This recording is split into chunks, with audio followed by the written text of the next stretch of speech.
Buenas noches, profesor y compañeros. Mi nombre es Elizabeth Yulisa Cruz Quispe, estudiante de quinto ciclo de la carrera de Educación Primaria. El día de hoy les vengo a narrar una obra llamada Ave sin nido de la escritora peruana Clorinda Mato de Turner. Esta fue una de las primeras obras escritas en América. Para comenzar, esta obra consta de dos partes. La primera tiene 26 capítulos y la segunda tiene 32. Bueno, vamos a comenzar. La primera parte, en la primera parte nos narran y nos comienzan hablando pues del pueblo de Quillac, que era un lugar que transmitía paz, que hablaban también sobre la única plaza que tenía, también de las casas que eran de paja y de teja, sobre la iglesia, también de una propiedad llamada la Casa Quinta, ¿no? También le llamaban Manzanares, que era una propiedad muy elegante que había sido construida por un antiguo cura llamado Pedro de Miranda, ¿no? Que después ya se convirtió en obispo. Luego también nos relata sobre un campesino llamado Juan Yupanqui, quien pues tenía una deuda muy injusta que pagar, y bueno, por eso es que su esposa, quien era Marcela, una mujer que tenía 30 años, se va a pedirle ayuda a Lucía, quien ella había llegado hace un año con su esposo don Fernando ahí al pueblo de Quillac por una temporada, ¿no? Su esposo era accionista principal y también gerente de una empresa minera de plata. Luego Marcela pues le cuenta a Lucía que ellas tienen dos hijas, ¿no? Que ellos tienen dos hijas, y también sobre las injusticias que están viviendo por la visita del reparto, que era una costumbre pues corrupta en la que los comerciantes ricos obligaban prácticamente a los campesinos a que acepten dinero por adelantado a cambio de su lana para que luego ellos les paguen con altos intereses, ¿no? Y bueno, ante esta situación, Lucía pues le dice a Marcela que le ayudará hablando con el cura y con el gobernador. Después de eso los manda a llamar para que lleguen a su casa, y cuando ellos llegan pues se presentan, ¿no? El cura Pascual era un hombre viejo que tenía 50 años y el otro, el gobernador, se llamaba Sebastián Pancorbo. Ella al verlo se decepciona, pero aún así pues les pide que dejen de lado esa deuda de la familia de Juan Yupanqui, pero ellos pues se niegan y al contrario se molestan y se van de su casa, y cuando van caminando pues se van burlando por eso que les había pedido Lucía, ¿no? Después de eso ellos pues estuvieron decididos a contarles a los demás en una reunión que iban a tener en la casa del gobierno. Luego ahí encuentran a un tal Estefano Benítez. Este era un joven de 24 años que era secretario. Y bueno, al enterarse, pues protesta junto a los demás corruptos, diciendo que ellos no permitirán eso, que harán una campaña en contra de Fernando. Bueno, por otro lado, Marcela le había contado pues a su esposo, a Juan Yupanqui, que Lucía les había dicho que les iba a ayudar, ¿no? Así que al día siguiente ella vuelve a visitarla, pero esta vez va junto con su hija Margarita, que era la mayor y tenía 14 años. Y bueno, Lucía se quedó viendo a Margarita, diciendo que era una niña muy hermosa, como un ángel. Y bueno, en eso llega pues Juan, diciendo que ya se habían llevado a su otra hija menor por no haber pagado su deuda. Y como ahí estaba pues don Fernando, junto con él se fueron a ver al gobernador para que lleguen a un acuerdo con él. Y bueno, cuando eso sucede pues logra que le devuelvan a Rosalía, quien era la otra hija menor de Juan. Ella tenía 4 añitos. Y bueno, mientras eso sucede, Lucía manda a Marcela a que le pague la deuda que tenía con el cura, que era de 40 pesos. Y bueno, ella se va, le paga, pero el cura dudaba de dónde había sacado ese dinero. Ella le decía pues que le había dado un cristiano, ¿no? Porque Lucía le había dicho que no le diga que ella era la que le había dado, pero el cura no le creyó y le obligó a que le diga la verdad. Entonces Marcela no tuvo más remedio que decirle que fue Lucía quien le había prestado el dinero. Entonces Bueno, ya cuando Marcela se fue, pues el cura mandó a llamar a los demás, al gobernador Sebastián, a Estéfano y a sus amigos, para contarles lo sucedido. Y cuando ellos llegan, pues el cura les cuenta que Fernando y Lucía siguen defendiendo a Juan Yupanqui y su familia. Así que todos se ponen a beber y también a planear un complot contra ellos, mintiendo pues que llegarían a robar para no levantar sospechas, y además también comprometieron al campanero, que se llama Isidro, y ya que a él le dirían que los bandoleros pues iban a saltar, y por eso es que le iban a dar la orden para que toque las campanas. No, y bueno, luego después también dijeron que iban a convencer al juez llamado Hilarión para que se les una. Después de eso, Fernando y Lucía deciden ir a visitar a Petronila, quien era una mujer de 40 años, esposa del gobernador Sebastián, para que ella no piense mal de ellos por defender a Juan y su familia. Y al llegar la encuentran a ella muy feliz con la llegada de su hijo Manuel, quien era un joven de 20 años, quien pues había dejado el pueblo también hace 7 años. Ella lo presenta y Manuel pues les empieza a comentar que él estaba estudiando Derecho. Y bueno, en eso se escuchó un disparo. Lucía y Fernando se fueron a su hogar, pero acompañados de Manuel y Petronila. Y luego, cuando ya se quedaron a salvo en su casa, Manuel y Petronila regresaron, pero Lucía se quedó con una sensación muy rara de que algo iba a suceder. Y sí sucedió, porque se escucharon más disparos y también que tiraron piedras a su casa. Entonces ellos intentan huir, pero ya no podían porque estaban rodeados. Toda la gente ahí que los estaban atacando. Entonces don Fernando quiere sacar su escopeta para que se defienda, pero Lucía le dice que no lo haga, que más bien se tienen que esconder, ¿no? Entonces ellos se esconden, ¿no? Él le hace caso a su esposa y se esconde detrás de unos cercos de piedra mientras todo pasa. Luego ya durante pues toda esa revuelta llegó Manuel junto con su madre Petronila a calmar a los hombres, porque estaban haciendo todo ese alboroto, pero ya era demasiado tarde, ya que en ese pleito habían matado a Juan, ya que le habían disparado y la bala le había caído en el pulmón derecho, ocasionándole la muerte. Y también a Marcela, la bala le había caído en el hombro, dejándole muy grave, no muy herida, desangrándose. Y bueno, Manuel auxilió a Marcela, y también Lucía le pidió que la lleven a su casa para que cuide de ella y de sus hijas, ¿no?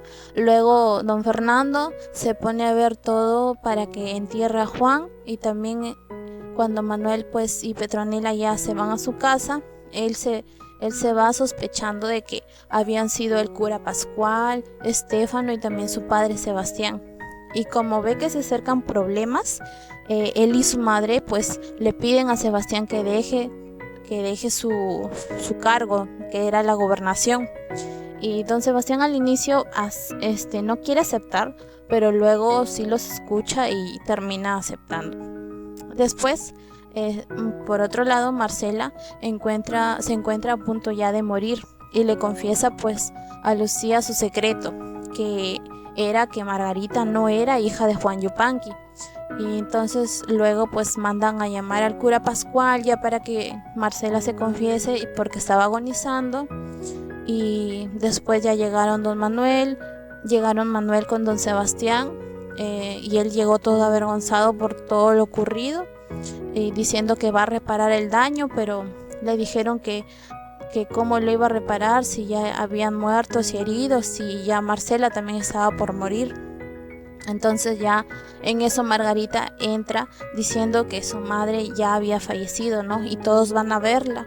Y también el cura Pascual, al sentirse culpable, pues empezó a decir que lo perdonen, que él era un pecador, pero todos creían que estaba loco.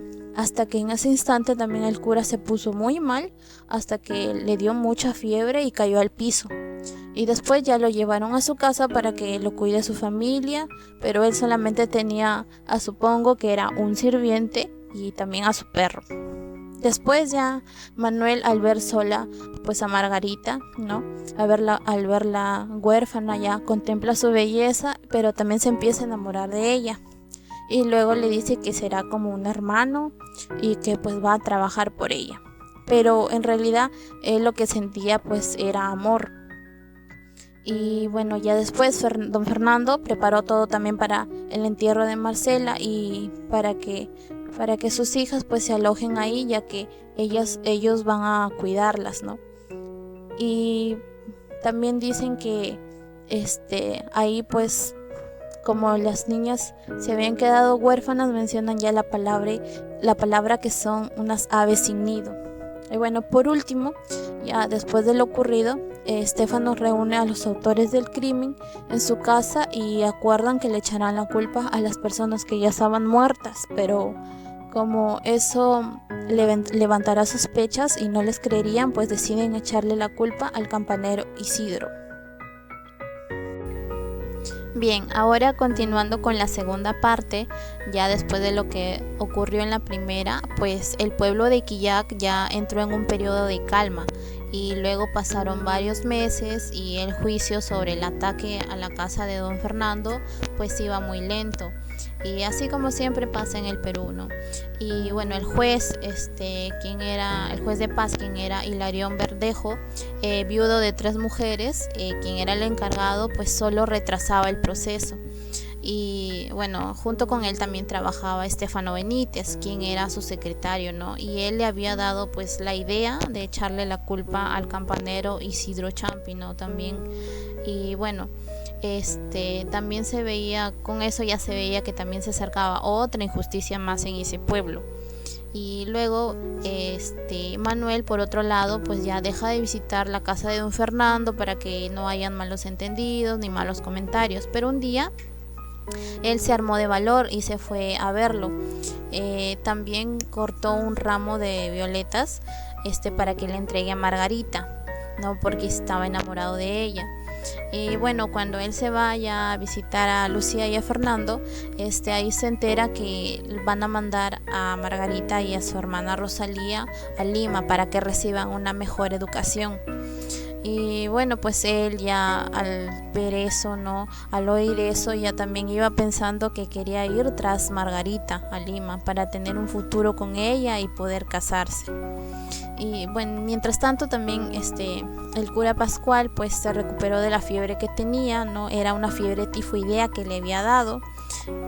Y después de eso pues decidió viajar a la ciudad para que pueda alejarse de todo lo malo y para que haga un cambio en su vida. Y en su reemplazo pues entró un fraile, junto también con un nuevo subprefecto, quien era el coronel Bruno Paredes. Y bueno, él también era otra autoridad corrupta, quien al enterarse de todo lo que había pasado, ¿no? De todos los hechos, pues se va a visitar al gobernador Sebastián, quien era su amigo, un viejo amigo. Y bueno, para que lo convenza pues de que no deje su cargo de gobernador. Y bueno, también para que le haga otros favores corruptos, ¿no?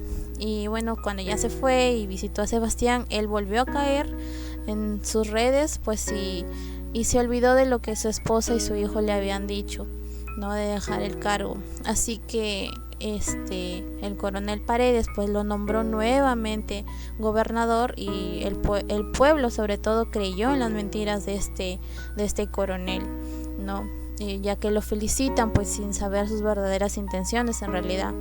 Así que pues bueno, y todos ya esos corruptos decidieron pues culpar al campanero Isidro Champi del atentado que había ocurrido en la casa de don Fernando, ya que él pues había tocado las campanas. Por eso es que le iban a echar la culpa, ya que alertó a todos.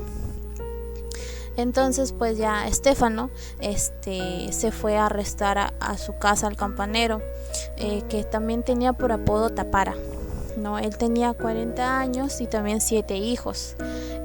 Cuando fue arrestado pues su familia quedó muy destrozada, ¿no? Al ver esa injusticia que estaban cometiendo, por lo que su esposa Martina, llorando, se fue a pedir ayuda a su compadre Pedro Escobedo, pero pues él era otro corrupto que no la iba a ayudar.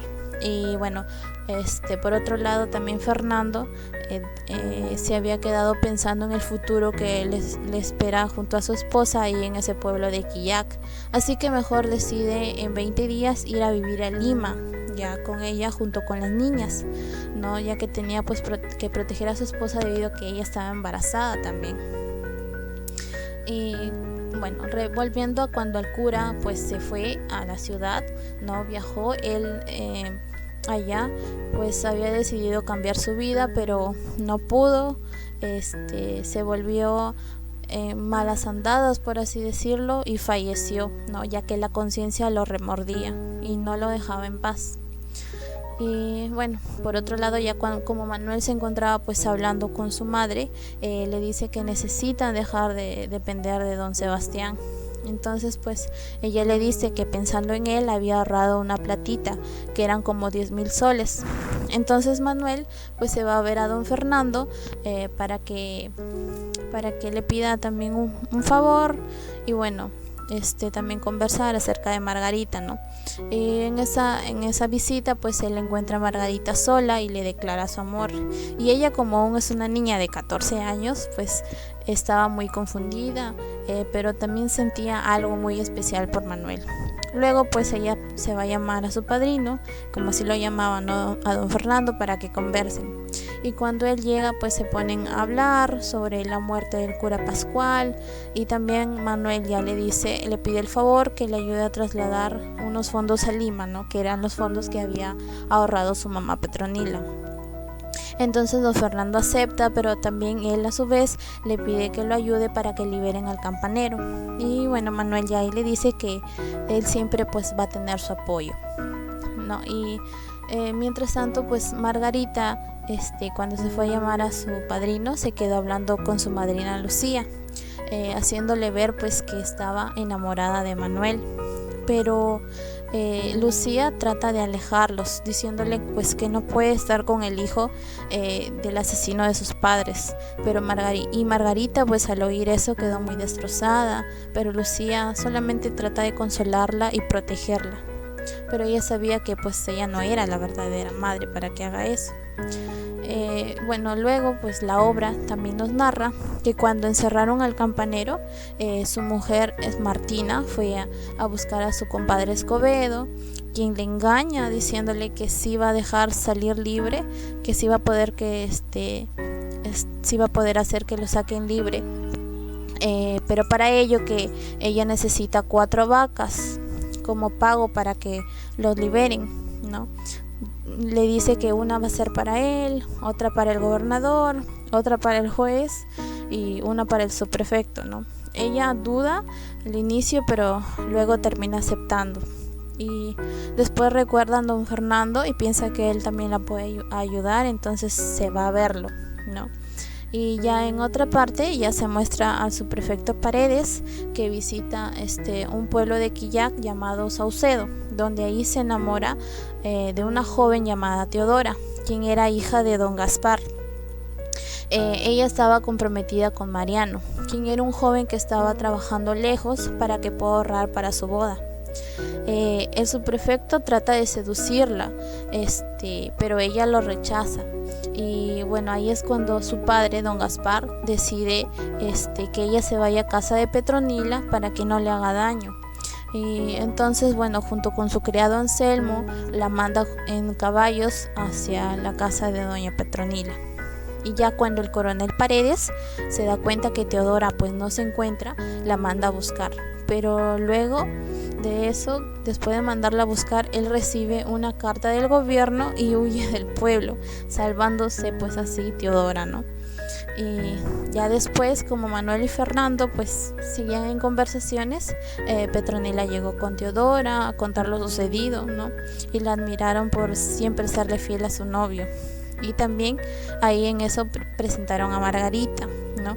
Luego pues ya llegó Martina llorando en busca de ayuda por su esposo Isidro, ¿no? Y también porque le habían llevado su ganado. Y bueno, don Fernando le dice que la ayudará junto con Manuel, Y bueno, ella después de recibir esa noticia se va a contarle a su esposo Isidro en la cárcel, ¿no? Quien él pues se había puesto triste porque había perdido sus vacas también, pero igual estaba con una esperanza de salir de ese lugar. Ya después un nuevo subprefecto asumió el cargo, y Sebastián, al enterarse eso, al enterar que don Bruno, pues Bruno Paredes, ¿no? Había fugado, ya él le pesó no haber seguido los consejos que le daban su esposa y su hijo Manuel. Y además de eso, pues ya don Gaspar había ido a casa de Petronila para agradecerle por haber cuidado a su hija Teodora, ¿no? Y también para que se la lleve de regreso con él al pueblo de Saucedo. Ya luego Petronila se fue a ver a Fernando para que le dé una carta de recomendación para la familia de Gaspar, ¿no? Y también le dijo, bueno, don Fernando le dijo que no le puede ayudar directamente, pero que sí le pedirá ayuda a un amigo llamado Guzmán. Luego, pues ya después, Fernando y Lucía conversaron acerca del amor que se tenía Manuel y Margarita, ¿no? Donde pues Lucía le había dicho que lo rechace, ¿no? Por lo que había pasado con sus padres, pero don Fernando le dijo que si él no era hijo de Sebastián, entonces sí tenían una oportunidad para que puedan estar juntos y ser felices. Entonces Lucía pues ve con más claridad las cosas y ya decide cambiar lo que hizo pensar a Margarita sobre Manuel. Ya luego, después de la conversación, don Fernando escribió una carta para su amigo Federico Guzmán, donde le dice que le ayude a liberar a Isidro, y que también le dé una carta de recomendación a la familia de Gaspar Sierra y a la familia de Gaspar Sierra, pues, ¿no? Ya después, Fernando y Lucía, antes de irse a Lima, realizaron lo que es un banquete para que aprovechen en ese momento y decirle al pueblo que dejen libre a Isidro. Y durante la celebración, ya Margarita y Rosalía se van al cementerio a despedirse de sus padres. Y luego pues después de eso, ya don Fernando aprovechó para darle las gracias al pueblo por haberlos recibido, ¿no? Y también para decirles que aboguen y lo dejen libre al campanero. Y como ahí estaba el juez de paz, que era Hilarión, él aceptó dejarlo libre, ¿no? Luego de eso, ya Margarita y Rosalía regresan del cementerio, y Fernando con Lucía pues ya deciden despedirse porque ya se iban a ir a la estación en caballos, ¿no? Pero antes de que ya se fueran, llegaron unos hombres armados en compañía del teniente José López a arrestar a Sebastián, a Estefano Benítez, a Pedro Escobedo y también al juez de paz Hilarión Verdejo. Decían que era por órdenes de una nueva autoridad, y bueno, y todos quedaron muy sorprendidos. Y en eso pues los esposos ya Marín, ya después de todo eso, ya partieron a Lima, mientras que pues Manuel se quedó para que arregle toda esa situación. Después, al llegar la noche, Manuel se había desvelado estudiando, leyendo leyes para poder sacar libre a Sebastián e Isidro, mientras también pensaba en cómo volver a encontrarse con Margarita. Luego decide buscar a Guzmán para que pues abogue por Isidro, mientras que él lo hacía por su padre. Y después de tantos sacrificios, él consigue que salgan en libertad, ¿no? Que ambos salgan en libertad. Así que se va a contarle a su madre la noticia, y ella se emociona, pero lo nota triste. Así que le dice que ella sabe que es por Margarita, que la quiere, y que se vaya a buscarla y le diga a don Fernando que Sebastián pues no es su verdadero padre. Luego, ya por otro lado, don Fernando y su familia habían llegado a la estación, donde se habían cambiado de ropa. También alistaron una botella de elixir de coca para evitar los mareos y el soroche durante el viaje. También llevaron unos libros para que puedan leer, ¿no? Y ya luego, cuando el tren parte, recorre ya unas 4 horas y todo iba bien, pero de repente, al cruzar un puente, estaban una manada de vacas, ¿no? Que les impedía el paso. Y en eso pues el maquinista no pudo frenar a tiempo y pues ocurrió un accidente. Ahí el tren atropelló a las vacas y también se descarriló estando a punto de caer al río.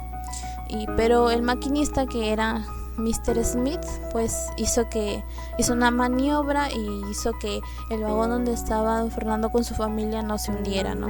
Sino que quedara atrapado en la orilla del río. Y bueno, todos los pasajeros gritaron muy asustados, pero lograron salvarse. También hubo unos heridos, pero solo eran heridas leves, ¿no? Incluso Rosalía se había herido en el labio. Y ya después de que pasó todo, bueno, el tren siguió su recorrido durante unas 5 horas más. Y luego pues llegaron a Lima, donde ya se quedaron todos admirados por conocer a una ciudad muy hermosa. Y bueno, ya cuando bajaron se dirigieron al Gran Hotel Imperial, donde se iban a hospedar.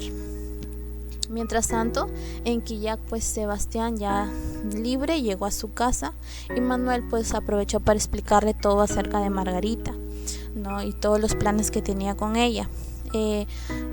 Sebastián pues lo apoyó y lo animó. Y por la noche también ya él se despidió de ellos porque iba a partir desde muy temprano en caballo.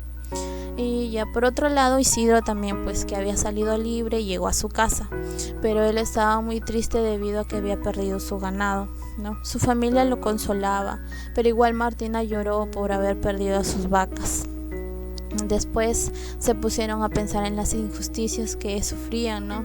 Y a Isidro no le quedó de otra que volver a su trabajo de campanero, pero esta vez ya él no quería ir y bueno, tenía que ir odiando su trabajo. Y bueno, ya en Lima, Fernando y su familia pues entraron a la habitación del hotel donde se iban a hospedar, el Hotel Imperial, ¿no? Conducidos pues por el hotelero francés Monsieur Petit, ¿no? Era un hotelero francés, ya que al ingresar pues vieron que era un lugar muy bonito, muy lujoso, elegante y todo lo que tenía por dentro. Y ya cuando estuvieron allí en la ciudad, en Lima, ya necesitaron 8 días para que la recorran y puedan conocer. Luego, ya después, Manuel, cuando emprende su viaje a Lima, él se va muy feliz en el tren y pues emocionado por ver a Margarita. Y ya cuando llega a Lima se hospeda en un lugar llamado el Casino Rosado. Luego de eso se dirige al Gran Hotel Imperial para ver a don Fernando, ¿no? Y cuando llegó, los esposos le dieron la bienvenida. Margarita también se alegró al verlo, pero Manuel les comenta que ya resolvió todo en Quillac, pero necesita todavía volver para que arregle unos asuntos, ¿no? Y luego ya regresar a Lima para quedarse definitivamente. Entonces don Fernando también le contó sobre el accidente del tren que habían tenido, y después de conversar un buen rato, Manuel quedó en regresar por la noche porque Fernando tenía pues unos pendientes que resolver. Y bueno, ya cuando Manuel se va e iba caminando por la ciudad, pasa por una joyería donde ve una joya muy hermosa que se le llamaba la Cruz de Ágata, ¿no? Y como era perfecta para Margarita, él la agarró y la compró.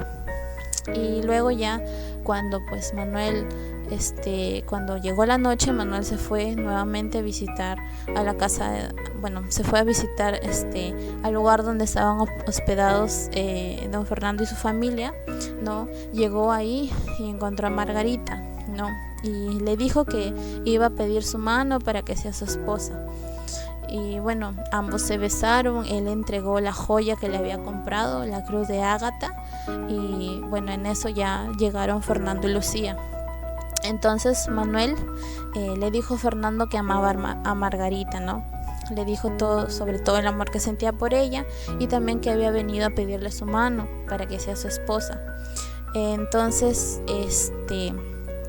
también le dijo que su verdadero padre no era Sebastián, sino que era un antiguo cura de Quillac y llamado pues Pedro Miranda, ¿no? Quien había sido obispo. Entonces, al oír eso, Fernando y Lucía se quedaron impactados, se pusieron pálidos y Lucía solamente se puso a llorar. Y Fernando Don Fernando finalmente pues le dijo a Manuel que Marcela le había contado, no le había confesado a Lucía antes de morir un secreto, y ese secreto era que Margarita no era hija de Juan Yupanqui, sino del obispo Pedro Miranda, ¿no? Entonces ambos jóvenes, también de la misma manera impactados, se quedaron viendo y dijeron a la vez que eran hermanos. Y bueno, con todo el dolor de su corazón se echaron a llorar, ¿no? Como dos aves sin nido. Y bueno, ahí termina esta obra, que es muy bonita, y espero que les haya gustado. Gracias.